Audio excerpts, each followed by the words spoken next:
ಪಡುಬಿದ್ರೆ ಗ್ರಾಮೀಣ ಕಾಂಗ್ರೆಸ್ ಸಮಿತಿ ಕಾಪು ವತಿಯಿಂದ ತಮಿಳುನಾಡು ಕುನೂರ್ ಸಮೀಪ ನಡೆದ ವಾಯುಪಡೆಯ ಹೆಲಿಕಾಪ್ಟರ್ ದುರ್ಘಟನೆಯಲ್ಲಿ ದುರ್ಮರಣ ಹೊಂದಿದಂತಹ ಜನರಲ್ ಬಿಪಿನ್ ರಾವತ್ ಹಾಗೂ ಇತರ 12 ಮಂದಿಯ ಆತ್ಮಶಾಂತಿಗಾಗಿ ಶ್ರದ್ಧಾಂಜಲಿ ಸಭೆಯು ಪಡುಬಿದ್ರೆ ಪೇಟೆಯಲ್ಲಿ ನಡೆಯಿತು.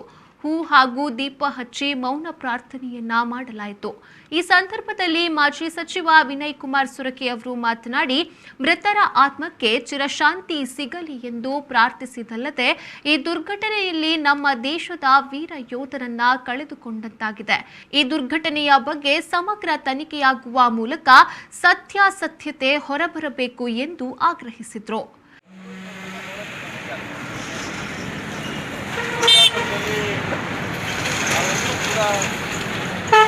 ನನ್ನ ಮನೆ ಮಠ ಸಮೋತ್ಸವದಲ್ಲಿ ಜಾಗ ಮಾಡಿಸಿದ ಇವತ್ತು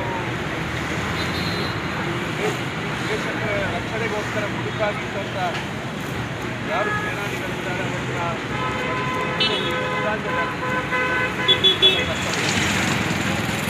ಆ ದೃಷ್ಟಿಯಲ್ಲಿ ಇವತ್ತು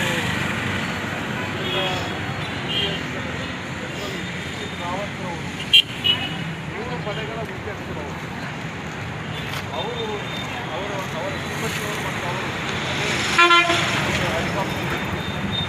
ಅದೇ ರೀತಿಯಾಗಿ ಇವತ್ತು ಇದ್ದಂಥ ಉನ್ನತ ಮಟ್ಟದ ಎಲ್ಲ ಸೇನಾಧಿಕಾರಿಗಳು ಆ ವ್ಯವಸ್ಥೆ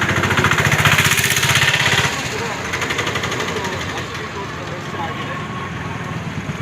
ಈ ಸಂದರ್ಭದಲ್ಲಿ ನಾವು ಒತ್ತಾಯ ಮಾಡುವುದು ತನಿಖೆ ಆಗಬೇಕು. ಅದು ಏನು ಕಾನ್ಸ್ಪಿರಸಿ ಅನ್ನೋದು ತನಿಖೆ ಆಗಬೇಕು.